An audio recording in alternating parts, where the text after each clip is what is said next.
Hello and good morning everyone. आज है Monday 3 नवंबर 2025 और मेरे सामने ओपन है the Hindu newspaper daily edition. और स्टार्ट हम करेंगे आज के एडिटोरियल सेक्शन को। ठीक है, सबसे पहले जो आज का फर्स्ट न्यूज़ है वो इंडियन वुमेन टीम ने वर्ल्ड कप जीत लिया है। ठीक है, तो ये गुड न्यूज़ है सबके लिए। ठीक है, और ये मैडन वर्ल्ड कप जीता है, मतलब किसी में भी एक भी मैच इन्होंने हारा नहीं है ना। पूरे के पूरे टूर्नामेंट में एक भी मैच इन्होंने नहीं हारा और वो पूरा का पूरा मैडन जो है इन्होंने ये इलेक्शन जीता। इस क्या बोलते हैं, इलेक्शन नहीं ये वर्ल्ड कप जीता है। ठीक है, ये माइंड में इलेक्शन चल रहा है, एक्चुअली बिहार में इलेक्शन होने वाला है ना, तो पूरा का पूरा मैटर वहीं शिफ्टेड है, इसलिए इसलिए मुंह से क्या निकल रहा है, इलेक्शन निकल रहा है। ठीक है, तो स्टार्ट करते हैं। आज के जो एडिटोरियल है वो डिप्रेसिंग पैटर्न। ये जो एडिटोरियल है स्टैम्पेड पे है, जो भी स्टैम्पेड हुआ है श्रीकाकुलम टेम्पल में, उसी पे बेस्ड है। ठीक है, तो इस पे काफ़ी एडिटोरियल हो चुका है ऑलरेडी पहले स्टैम्पेड पे, तो मेरे हिसाब से आज सेकंड एडिटोरियल करना सही रहेगा। Cruising ahead, cruising ahead. ठीक है, तो ये किस पे रिलेटेड है? India shipping sector needs help from the government to thrive. तो ये शिपिंग सेक्टर पे डिपेंडेंट है। किसको करे किसको करे, इसी को करते हैं डिप्रेसिंग पैटर्न। ठीक है, इसी को स्टार्ट करते हैं आज। ठीक है, तो ये जो है, ये जो एडिटोरियल पब्लिश हुआ है ये किस पे बेस्ड है? ये बेस्ड है, स्टैम्पिड हुआ है, रिसेंट स्टैम्पिड हुआ है। अभी तो आप देखे होंगे कि 2025 में काफ़ी स्टैम्पिड हुए हैं, इंडिया में काफ़ी स्टैम्पिड हुए हैं। क्यों? उसके पीछे बहुत सारे रीजन हैं, उसी को डिस्कस किया गया है इस एडिटोरियल में कि बहुत सारे रीजन्स है। हम जो गाइडलाइंस होते हैं, ऑलरेडी हमारे पास गाइडलाइंस होते हैं, हमारे पास क्राउड मैनेजमेंट के सारे रूल्स होते हैं, बट हम उसे फॉलो नहीं करते, हम प्रैक्टिस नहीं करते हैं उसका, है ना। हमारे पास we have guidelines, we have guidance, we have guidelines, we have rule, we have law, but we can't follow them, we can't practice them. तो ये रीज़न है जिसके चलते ये सारा का सारा प्रॉब्लम्स क्या होता है इंडिया में। और आपने देखा होगा कि 2025 और इवन 2024 में तो काफ़ी बड़ा स्टैम्पेड का इंसिडेंट हुआ था। ये आपको हथरास यूपी में, जिसमें काफ़ी लोगों की मृत्यु हुई थी, 200 से ज़्यादा लोगों की मृत्यु हुई थी। वो एग्जैक्ट डेटा उसका रिलीज नहीं हुआ है या आया नहीं है, लेकिन उसमें बहुत लोगों की मृत्यु हुई थी। ठीक है, और 2025 में तो काफ़ी काफ़ी इंसिडेंट हुए, मतलब अभी तो आप देख ही रहे हो, मतलब 5 6 7 इंसिडेंट तो बड़े इंसिडेंट हुए थे। चाहे वो ये आरसीबी जो आईपीएल फाइनल हो रहा था उसमें, अभी कुछ दिन पहले ये विजय एक्टर के पॉलिटिकल शो में हुआ था, उससे पहले भी आपने ये न्यू दिल्ली स्टेशन पे देखा होगा कुंभ के टाइम। अभी अभी ये यहाँ हो गया। ठीक है, श्रीकाकुलम टेम्पल में। तो ऐसे बहुत सारे 5 6 इंसिडेंट जो बड़े इंसिडेंट थे वो अभी 2025 में इंडिया में हमें क्या हुए देखने को मिले। ठीक है, तो उसी पे बेस्ड है ये एडिटोरियल, तो हम लोग स्टार्ट करते हैं। ठीक है, तो यहाँ पे क्या लिखा हुआ है? Depressing pattern. तो डिप्रेसिंग क्या हो जाएगा? डिप्रेसिंग हो जाएगा B4, और वो एडजेक्टिव को क्या कर रहा है? डिनोट कर रहा है। किसको डिनोट कर रहा है? एडजेक्टिव को डिनोट कर रहा है। ये हमारा एडजेक्टिव हो जाएगा और पैटर्न हमारा नाउन हो जाएगा। ठीक है, any gap between guidance and practice can cause a crowd crush. ठीक है, तो कोई भी किसी प्रकार का जो गैप होता है, जो हम कह सकते हैं इरेगुलरिटीज़ होते हैं, है ना, किसके बीच? तो गाइडेंस और उसके प्रैक्टिस के बीच में। जैसे मान लो कि हमें गाइडेंस मिला कि आज जो है सवेरे 5 बजे उठ के दौड़ना है। ठीक है, तो ये तो गाइडेंस मिल गया है हमें। ठीक है, और हमें ये करना है। इससे क्या होगा, हमारा हेल्थ सही रहेगा। ऐसा गाइडेंस में मिला है कि रोज़ 5 बजे उठ के दौड़ोगे तो तुम्हारा हेल्थ क्या होगा, सही रहेगा।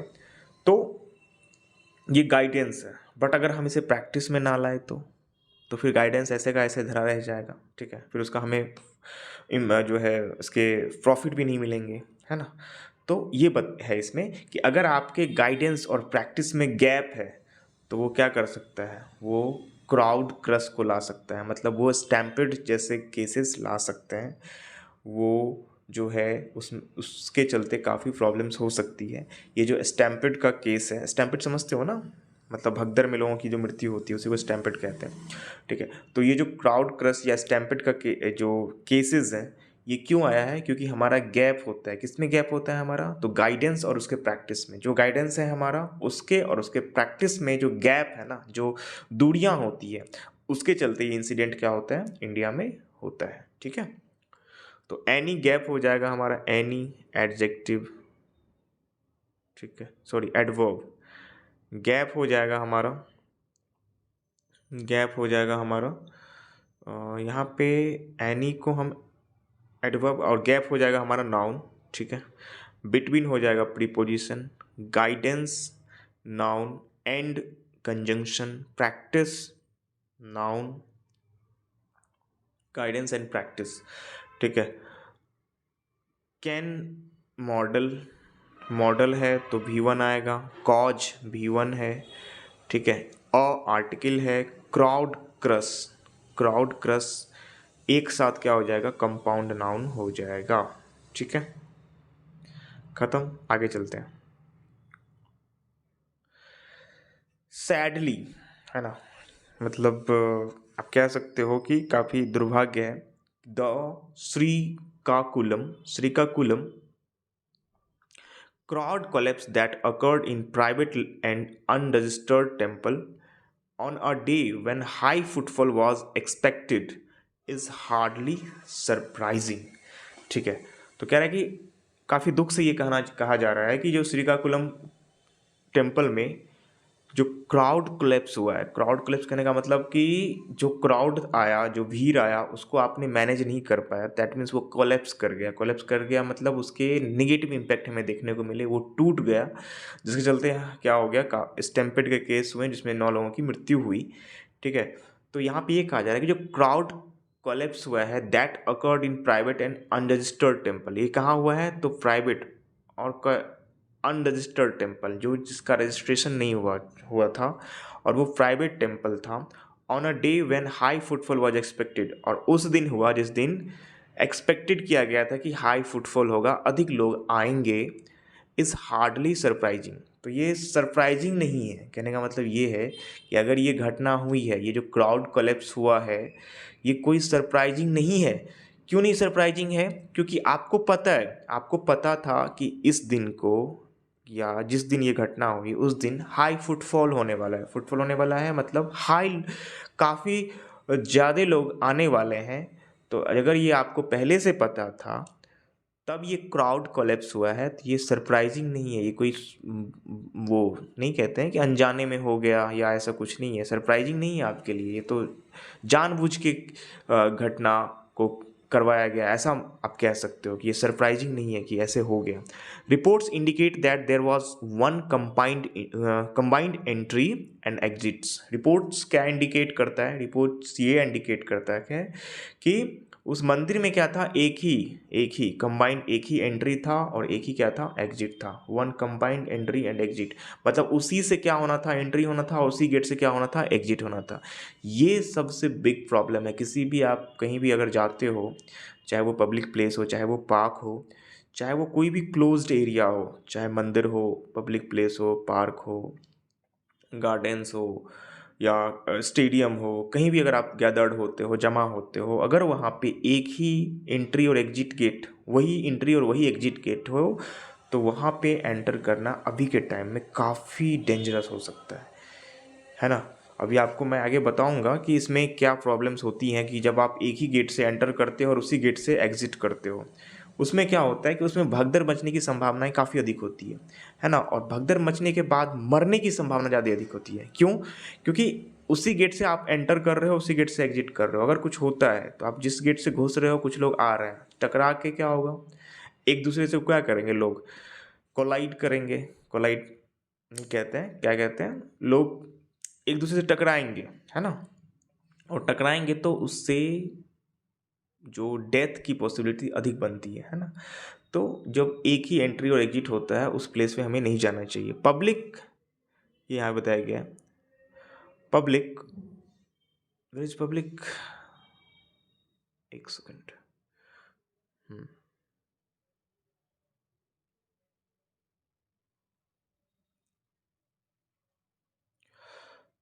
Reports indicate that there is one exit and, वही क्या था, कंबाइंड एग्जिट और एंट्री का एक ही गेट था। Public use of an under construction area inadequate stewarding, severe capacity overshoot and weak infrastructure.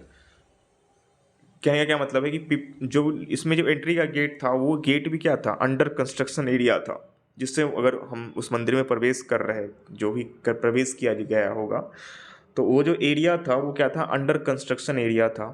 In adequate स्टीवर्डिंग, स्टीवर्डिंग क्या होता है, जो हम लोग मार्शल वगैरह देखते हैं, जो ट्रेंड स्टाफ होता है, जो वीर को कंट्रोल कर सकता है, जो पब्लिक गैदरिंग को कंट्रोल करने वाले स्टाफ होते हैं, वो क्या थे, इन एडिक्वेट थे, अपर्याप्त थे, ठीक है, पर्याप्त नहीं थे। सीवियर कैपेसिटी ओवरशूट, और जो कैपेसिटी था उस मंदिर की, जो कैपेसिटी थी उससे ज़्यादा ओवरशूट हो गया, मतलब संख्या क्या हो गई, बढ़ गई। एंड वीक इंफ्रास्ट्रक्चर, जो इंफ्रास्ट्रक्चर था उसका काफ़ी कमज़ोर इंफ्रास्ट्रक्चर था, सही इंफ्रा नहीं था, ठीक है। The Hathras crowd crush in 2024 followed an event where permission was reportedly given for only 1/3 of crowd that attended। और सेम उसी तरह से जिस तरीके से 2024 में क्या हुआ था, हथरास क्राउड क्रश हुआ था, जहाँ पे स्टैम्पेड हुए थे, उसमें जो है जो लोग अटेंड किए थे उसके 1/3 क्राउड का ही परमिशन दिया गया था। जितने क्राउड वहाँ पे अटेंड किए थे, जितने क्राउड वहाँ पे पब्लिक जमा हुए थे, उसके 1/3 पीपल को ही क्या दिया गया था, परमिशन दिया गया था कि आप लोग इसमें गैदर हो सकते हैं, जमा हो सकते हैं। लेकिन उसके 3 गुने पीपल क्या हो गए, आ गए, ठीक है। सेम कंडीशन यहाँ हुआ है कि जितने लोगों का एक्सपेक्टेशन था उससे कई गुना ज़्यादा पीपल क्या हो गए, वहाँ पे गैदर्ड हो गए, that attended. And investigation cited inadequate exit and gaps in planning and supervision. और ये इन्वेस्टिगेशन क्या साइट कर रहा था, क्या बता रहा था उस 2024 वाले क्राउड क्रश में, कि जो मेन रीजन था वो क्या था, मरने का या स्टैम्पेड का, तो जो इनएडिक्वेट एग्जिट और एग्जिट का gap and gaps in planning and supervision, तो अपर्याप्त निकलने की जो है जगह नहीं थी और गैप की कमी थी। किसमें गैप था, गैप किसमें था, गैप मतलब काफ़ी दूरियां थी किसके बीच, तो ये प्लानिंग और सुपरविजन, कि कैसे प्लान किया जाए इस भीड़ को मैनेज करने का और सुपरवाइज कैसे किया जाए उसको। 2011 दो 2011 Sabrimala crush also revealed systematic weakness in circulation control on a day with predictable surge and trigger that became lethal due to constrained pathways। और जो 2011 में सबरीमाला मंदिर में क्रश हुआ था वो भी क्या रिवील कर रहा है, वो भी क्या बता रहा था, वो भी क्या बता रहा था कि क्या था, weakness in circulation control on a day, मतलब सर्कुलेशन, जो पब्लिक का सर्कुलेशन हुआ उसको कंट्रोल करने में हमारा सिस्टम क्या हो गया, फेल हो गया, है ना। विथ प्रिडिक्टेबल सर्ज, और जिसके लिए प्रिडिक्टेबल था कि इतने लोग सर्ज होगा, सर्ज कहने का मतलब इतने लोग बढ़ेंगे, किस में बढ़ेंगे, लोग आएंगे उस स्पेशल इवेंट में, मंदिर में, ये प्रिडिक्टेबल था, फिर भी हम उसे कंट्रोल नहीं कर पाए। And a trigger that became lethal due to constant, और जो कि क्या हो गया, खतरनाक बन गया, है ना, काफ़ी लेथल हो गया, किसके लिए, ड्यू टू कॉन्स्ट्रेंड पाथवेज, काफ़ी कॉन्स्टेंट मतलब काफ़ी सिकरा हुआ क्या था, रास्ता था, जो 2011 में सबरीमाला मंदिर में प्रवेश करने का या निकलने का, ठीक है। कॉन्स्टेंट पाथवेज कहने का मतलब ये है कि काफ़ी जो है पतला रास्ता, है ना, सिकुड़ा रास्ता। These incident had different proximate triggers but same causes of failure. तो ये कह रहा है कि डिफरेंट प्रॉक्सिमेट ट्रिगर करता है। प्रॉक्सिमेट कहने का मतलब ये है कि अनुमानतः या लगभग, ठीक है, ये डिफरेंट जो है प्रॉक्सिमेट को ट्रिगर करता है, डिफरेंट प्रॉक्सिमेट को ये बताता है ना, डिफरेंट अनुमान को ये बताता है, ट्रिगर करता है, but same cause of failure, but failure का जो रीज़न है, जो कॉज है, वो क्या है, सेम है। Reciprocal pedestrian flows and shared gates. तो रेसिप्रोकल पेडेस्ट्रियन फ्लोज, यहाँ पे एक टर्म आया है, ये जो कंपाउंड नाउन है, एंड शेयर्ड गेट्स, दो मेन कारण है। तो रेसिप्रोकल पेडेस्ट्रियन फ्लोज का क्या मतलब होता है? पेडेस्ट्रियन मतलब जो पैदल चल के जाने वाला रास्ता होता है, फ्लो मतलब जो भीड़ होता है, जो जब भीड़ चलती है तो उसे फ्लो ही कहते हैं। और रेसिप्रोकल क्या होता है कि मतलब कुछ लोग ऐसे जा रहे हैं और कुछ लोग इसी रास्ते से क्या हो रहे हैं, आ रहे हैं इसी रास्ते से, मतलब एक छोटा सा रास्ता है, ये रास्ता है, इसी में कुछ लोग जा रहे हैं, कुछ लोग आ रहे हैं, ठीक है। इसका भी कोई फिक्स लाइन नहीं है कि लेफ्ट तरफ से ये जा रहे हैं, ये लेफ्ट तरफ से अपने लेफ्ट तरफ से आ रहे हैं, इसका भी कोई फिक्स नहीं। कोई कुछ लोग इधर से भी आ रहे हैं, कुछ लोग इधर से भी जा रहे हैं, कुछ लोग इधर से भी जा रहे हैं, कुछ लोग इधर से भी आ रहे हैं। तो एक ही रास्ता है जिसमें सभी लोग क्या हो रहे हैं, आ रहे हैं और जा रहे हैं। इसी को क्या बोलते हैं, रेसिप्रोकल पेडेस्ट्रियन फ्लोज। कहने का मतलब रास्ता तो एक ही है, उसी पे आने वाले भी, उसी पे जाने वाले भी क्या हो रहे हैं, चल रहे हैं। ये मेन रीजन है इंसिडेंट का, जो मंदिरों में इंसिडेंट हुआ है, जो घटनाएं हुई हैं, चाहे वो इस मंदिर में हो, चाहे वो सबरीमाला में हो, चाहे वो कहीं भी हो, स्पेशली इस मंदिर की बात हो रही है। इसमें क्या था, रेसिप्रोकल पेडेस्ट्रियन फ्लोज था, एक ही रास्ता था जिसमें जाने वाला भी और आने वाला भी। एंड शेयर्ड गेट्स, और गेट्स भी क्या था, शेयरिंग वाला था, है ना। Shared gates, weak physical public infrastructure, और जो फिजिकल पब्लिक इंफ्रास्ट्रक्चर होता है लोगों को एडजस्ट करने का, वो काफ़ी कमज़ोर था वहाँ पे। And lack of real time density monitoring, और जो रियल टाइम डेंसिटी मॉनिटरिंग का जो सुपरविज़न का जो प्रशासन का तरीका होता है, वो वहाँ पे उसकी कमी थी। कैसे उसको इंफ्रास्ट्रक्चर को या डेंसिटी को, कैसे भीड़ को मैनेज किया जाए। India India already has guidance, India के पास क्या है, ऑलरेडी हैज़ गाइडेंस। गाइडेंस करने का मतलब जो रूल्स है हमारे यहाँ, जो कानून है, has guidance to anticipate these failures. India के पास क्या है, गाइडेंस ऑलरेडी है, जिसके उपयोग करके हम इस फेल्योर्स को क्या कर सकते हैं, एंटिसिपेट कर सकते हैं, उससे हम बच सकते हैं। Including the 2014 national disaster management authority NDMA guidelines. NDMA के जो गाइडलाइंस है 2014 वाला, वो गाइडलाइंस है इंडिया के पास, जिसको यूज़ करके हम इन सारे इंसिडेंट से बच सकते हैं। और कुछ नेशनल बिल्डिंग कोड, इसकी भी गाइडलाइंस है। Indian authorities have already demonstrated a feasible path from guidance to operation. और इंडियन अथॉरिटीज़ हैं, जो हमारा शासन है, प्रशासन है, वो ऑलरेडी डिमॉन्स्ट्रेट करता होगा, वो ऑलरेडी समझता होगा, किसको समझता होगा, कि feasible path from guidance to operation. और मतलब इस गाइडेंस को ऑपरेशन करने के लिए उनके पास, वो ऑलरेडी समझते होंगे। कहने का मतलब है कि उन्हें ऑलरेडी पता होगा कि कैसे हम इस गाइडेंस को क्या करें, ऑपरेशन में लाएं, कैसे हम इसे इम्प्लीमेंट करें। Including recent Sabarimala seasons and with integrated command and control centre operating in Tirumala. कहा यह जा रहा है कि ये जो गाइडलाइंस है, इसको अभी रिसेंटली फॉलो किया गया था, कहाँ पे, सबरीमाला मंदिर में, जहाँ पे क्राउड को मैनेज करने के लिए। और कहाँ फॉलो किया गया, and with the integrated command control centre operating eight Tirumala temple, जो है तिरुपति तिरुमाला टेम्पल, वहाँ भी क्या किया गया था, इस गाइडलाइंस को फॉलो किया गया था।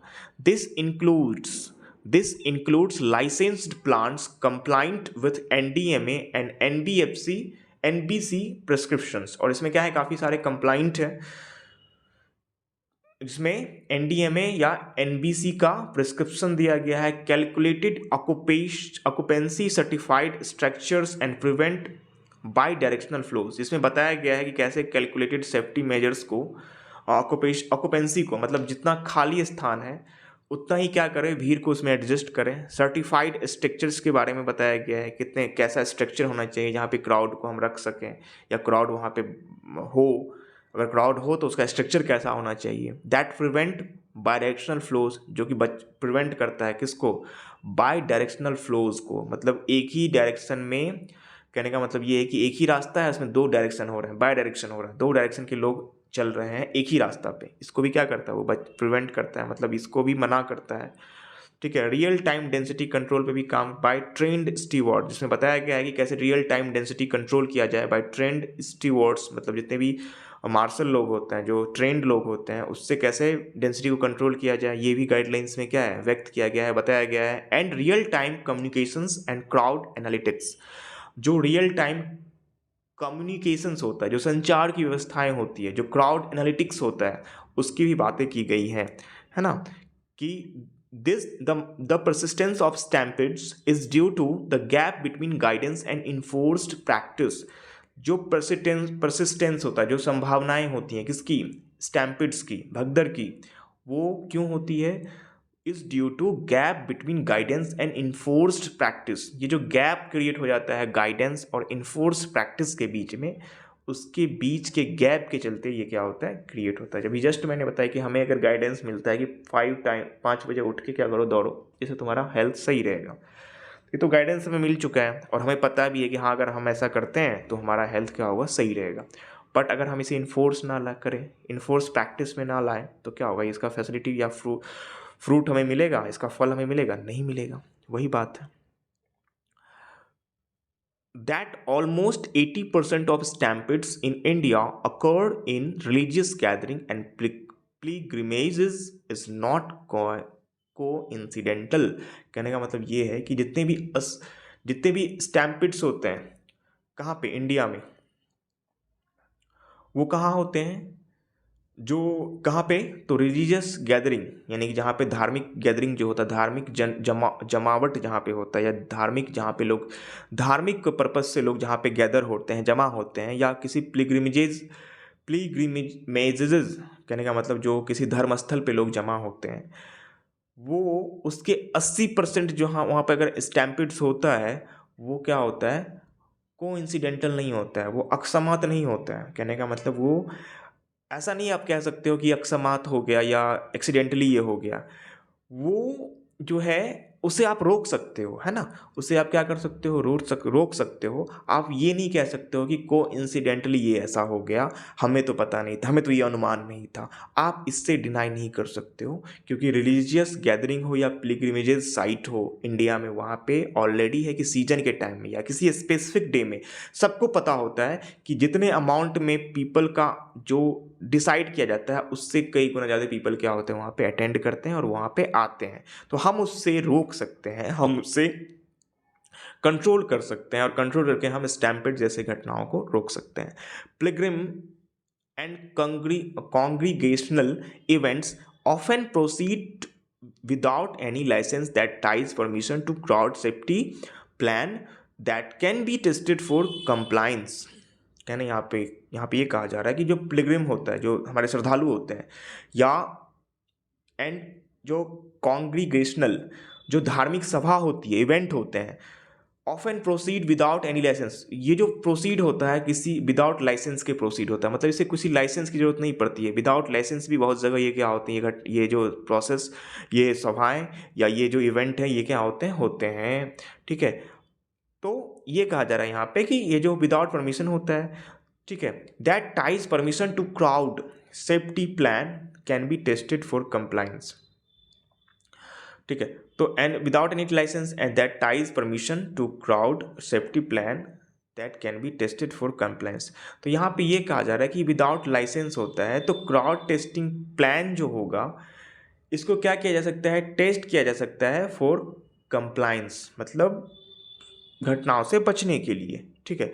क्योंकि ये घटनाएं विदाउट लाइसेंस होती है, ये जो इवेंट होता है, इसका कोई लाइसेंस नहीं होता। ऐसा नहीं कि हमने लाइसेंस लेके या परमिशन लेके, वैसे तो अब जनरली परमिशन तो लिया ही जाता है कोई भी घटनाएं, लेकिन आप जनरली देखो, अगर मान लो सावन का सोमवारी का महीना है और किसी भी जो शिव टेम्पल है वहाँ पे भीड़ लगने की, तो उसका कोई एक अनुमान नहीं होता है कि इतने लोग ही आएंगे या इतने लोगों को ही हम घुसने देंगे। एक अनुमान लगा के प्रशासन क्या करती है, अपना मैनेजमेंट करती है। बट क्या होता है कि स्पेसिफिक डे में अधिक लोग आ जाते हैं।